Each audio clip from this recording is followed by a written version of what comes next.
All right, so I realize we've done several graphs together, but you should hopefully have a good handle on this now, and you'll only actually have to practice a few in your homework this way. All right, one more, because if you take a look at this one, notice that the B value has the exact pi values in it and the horizontal shift does not.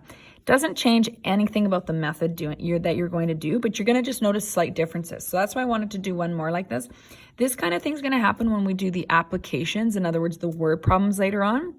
You'll notice this kind of situation a little bit more. So you will come across this. All right, so if we're taking a look at this, the amplitude, how we figure out median, amplitude, all of that's the same. So there's no shift, so my median is just on the x-axis still. So I'm still gonna write that in just to make that clear. The amplitude is 1, so putting in my scale. And again, maybe on this one you don't wanna draw the dashed lines in. I now have a habit of drawing them in, and I know that my points go on dashed lines. So you can certainly do that as well. So that's at -1. All right, so let's talk about this B value being in terms of pi. The rule is still 2 pi divided by B. So the B value being pi, we're gonna go 2 pi divided by pi. So the pi's cancel, so the period is a distance of 2. So how far apart are my points gonna be? I still divide by 4. They're 1/2 apart.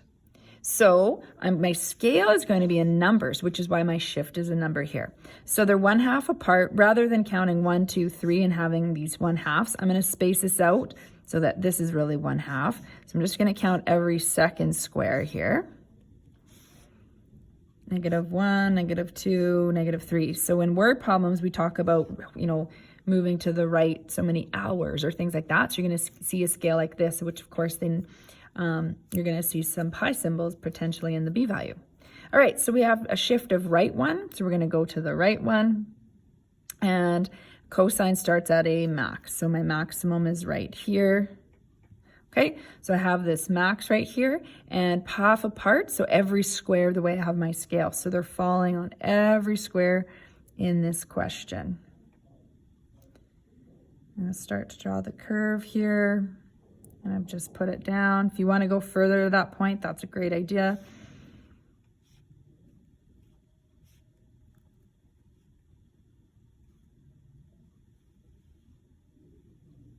And there's your arrowheads on that as well. So that's the only thing. The process that you use for this is exactly the same thing, but of course, just your scale is not going to have those pi symbols. It's not going to be, it's technically still in radians. It's just not necessarily going to look with the fractions that you're used to with the pi symbols.